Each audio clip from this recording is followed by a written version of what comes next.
बड़े बाबा हम नमा, बड़े बाबा हम नमा, बड़े बाबा। हालांकि कोई कर्तव्य की एक सीमा होती है।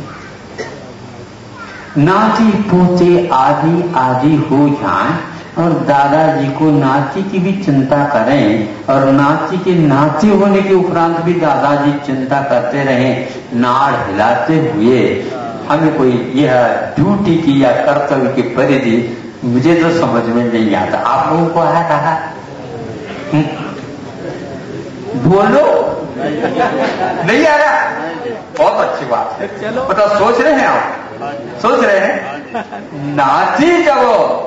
नाती जब अपने पैरों के ऊपर खड़ा हो जाता है, दादाजी हमारे तरफ से आप निश्चित हो जाएंगे, फिर भी बेटा तुम्हें अभी मालूम नहीं है, हमें मालूम है, जमाने की बात हमने सुनी है। हाँ दादाजी, जमाने की बात सुनने की नहीं होती, केवल परिवार की बात सुन लो, काम हो जाएगा।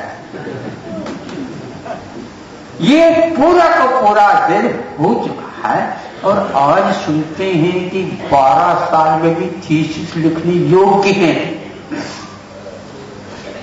यदि करना चाहें तो थीसिस के लिए तैयार है विश्वविद्यालय, लेकिन माता पिता कहते हैं नहीं, हमारा लड़का होशियार है, प्रतिभा संपन्न है, लेकिन इतनी कम उम्र में हम इसके माध्यम से इतना बड़ा काम कराना नहीं चाहते।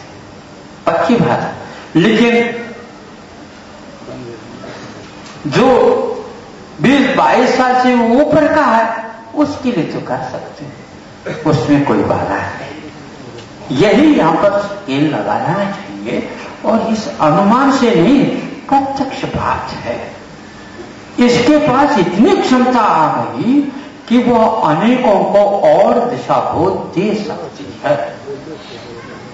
राम को विश्वास था, लेकिन उन्होंने ये सोचा जो ही मैं घर से निकलूंगा उसके साथ ही ये भी निकलेगी। ये ज्ञात नहीं था कि ये पहले भी निकल सकती है।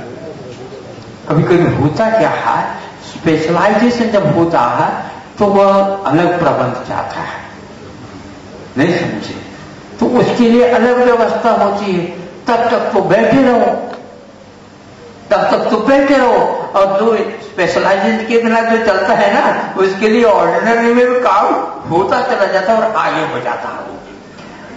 उन्होंने ये सोचा था सीता ने कि हमारे लिए इतनी कोई आवश्यकता नहीं, ये पर्याप्त हमारे पास पूंजी है और हम काम निकाल सकते हैं। कितना बड़ा साहस!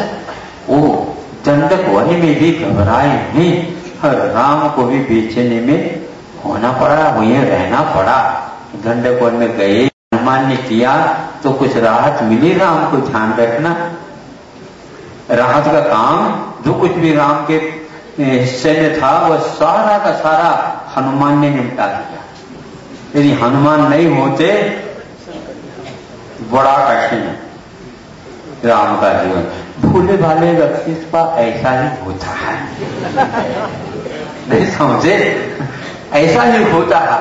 जब जिम्मेदारी ज्यादा बढ़ जाती है तो दूसरे व्यक्ति उनको समझाते रहते हैं, क्योंकि उनका अलग सोच विचार रहता है, इतनी विशालता के साथ सोचना पड़ता है।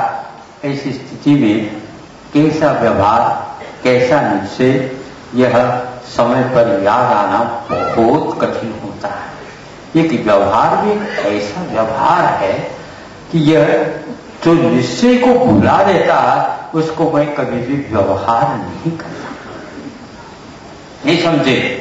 जो निश्चय को भुला दे उसका नाम व्यवहार नहीं, वो तो हार है। पक्की बात है, क्योंकि निश्चय के जो हमने निश्चय किए हैं, निर्णय लिए हैं, उसमें किसी प्रकार से कमी नहीं होना चाहिए। बीच में आपत्तियां आ जाती हैं,